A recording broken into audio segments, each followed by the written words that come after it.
Hello বন্ধুরা, আশা করি আপনারা সবাই ভালো আছেন আর আপনারা দেখছেন আপনাদের প্রিয় ইউটিউব চ্যানেল জেআই ইনফরমেশন। আজকের এই ভিডিওতে আমরা আলোচনা করব কর্মসংস্থান পেপার নিয়ে। হ্যাঁ বন্ধুরা, আপনারা অবগত যে আমরা প্রত্যেক সপ্তাহে এই কর্মসংস্থান পেপার নিয়ে ভিডিও প্রোভাইড করি, বিস্তারিত আলোচনা করি। এই সপ্তাহে কর্মসংস্থান পেপার নিয়ে আমরা এই ভিডিওতে আলোচনা করব। এখানে আপনাদের কতগুলি পোস্টে নিয়োগ করা হচ্ছে, কোন কোন পোস্টে নিয়োগ করা হচ্ছে, এছাড়াও আপনাদের শিক্ষাগত যোগ্যতা কি রয়েছে, আপনাদের শূন্যপদ কতগুলি রয়েছে, সমস্ত কিছু বিস্তারিত আলোচনা করব এই ভিডিওর মাধ্যমে। সো আপনারা ভিডিওটি প্রথম থেকে শেষ পর্যন্ত দেখার চেষ্টা করবেন। আর এই চ্যানেলে নতুন দর্শক হলে অবশ্যই চ্যানেলটি সাবস্ক্রাইব করে পাশে থাকা bell icon all notification on করে রাখবেন।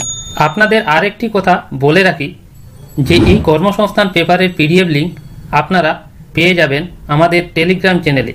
আপনারা এই কর্মসংস্থান পেপারের পিডিএফ লিঙ্ক পেতে গেলে আপনারা অবশ্যই আমাদের টেলিগ্রাম চ্যানেলে যুক্ত হন। সেই টেলিগ্রাম লিঙ্ক আমার ভিডিও ডেসক্রিপশনে দেওয়া থাকবে, আপনারা সেখান থেকে টেলিগ্রাম চ্যানেলে যুক্ত হতে পারবেন।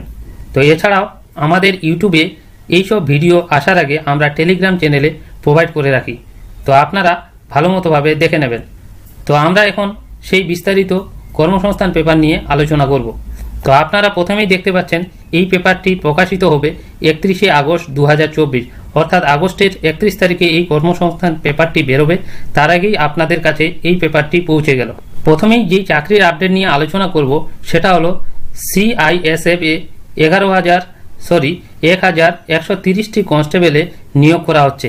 এখানে আপনাদের শিক্ষাগত যোগ্যতা লাগবে, উচ্চ মাধ্যমিক পাস হলেই আপনারা এই পোস্টগুলির জন্য আবেদন করতে পারবেন। এরপর আমরা দেখে নেব রেলে টেকনিশিয়ান পদে শূন্যপদ বেড়ে 14,298টি শূন্যপদ করা হলো। এমনকি নতুন করে দরখাস্ত নেওয়া শুরু হলো।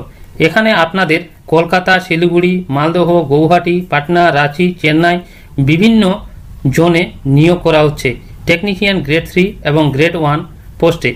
আগে যেই ভ্যাকেন্সি ছিল 9,144টি, সেই ভ্যাকেন্সি বাড়িয়ে 14,298টি ভ্যাকেন্সি করা হয়েছে সেই কেন্দ্র সরকার অর্থাৎ রেলওয়ে ডিপার্টমেন্ট থেকে।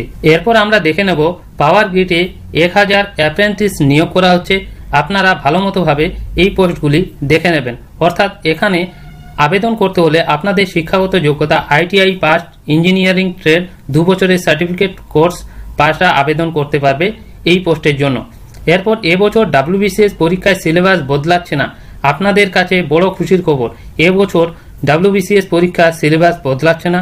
সামনে বছর অর্থাৎ 2025 সালে WBCS পরীক্ষার সিলেবাস অনুযায়ী হতে হবে। অর্থাৎ আপনাদের সিলেবাস 2025 সালে আপনাদের সিলেবাস চেঞ্জ হতে পারে। এরপর দেখে নেব বিনা খরচে সিভিল সার্ভিস পরীক্ষার ট্রেনিং দিচ্ছে সরকার। এখানে আপনারা কিভাবে আবেদন করবেন এখানে বলে রেখেছে যে কোনো শাখায় গ্র্যাজুয়েট ছেলেমেয়েরা 22 থেকে 38 বছরের মধ্যে বয়স থাকলে আবেদন করতে পারবে। তার মধ্যে মাধ্যমিক, উচ্চ মাধ্যমিক কিংবা ডিগ্রি কোর্সে যে কোনো একটিতে অত্যন্ত 60% নম্বর পেয়ে থাকলে এই পোস্টে অর্থাৎ এই পরীক্ষার ট্রেনিং পোস্টে আপনারা আবেদন করতে পারবেন। এছাড়াও আরেকটি অত্যন্ত গুরুত্বপূর্ণ চাকরির আপডেট, যেখানে সুপ্রিম কোর্টে 80টি জুনিয়র অ্যাসিস্ট্যান্ট নিয়োগ করা হচ্ছে। এখানে 80টি ছেলে মেয়ে নেওয়া হচ্ছে। এখানে আপনাদের শিক্ষাগত যোগ্যতা লাগবে, 1 বছর ডিপ্লোমা কোর্স পাস হলে এই পোস্টের জন্য আবেদন করতে পারবেন। এই ছিল কর্মসংস্থান পেপারে চাকরির আপডেট, অর্থাৎ রাজ্য সরকার এবং কেন্দ্র সরকার মিলিত প্রত্যেকটি চাকরির আপডেট নিয়ে আমরা বিস্তারিত আলোচনা করলাম। ভিডিওটি ভালো লাগলে অবশ্যই লাইক করবেন, বন্ধুদের সঙ্গে শেয়ার করবেন। আর এই চ্যানেলে নতুন দর্শক হলে অবশ্যই চ্যানেলটি সাবস্ক্রাইব করে পাশে থাকা bell icon all notification on করে রাখবেন। আর প্রত্যেক সপ্তাহে কর্মসংস্থান পেপার পেতে গেলে আপনারা অবশ্যই টেলিগ্রাম চ্যানেলে যুক্ত হন। সেই টেলিগ্রাম চ্যানেলের লিঙ্ক আমার ভিডিও ডেসক্রিপশনে দেওয়া থাকবে। তো আবার ফিরছি পরবর্তী নিউ আপডেট নিয়ে। আপনারা সবাই ভালো থাকবেন।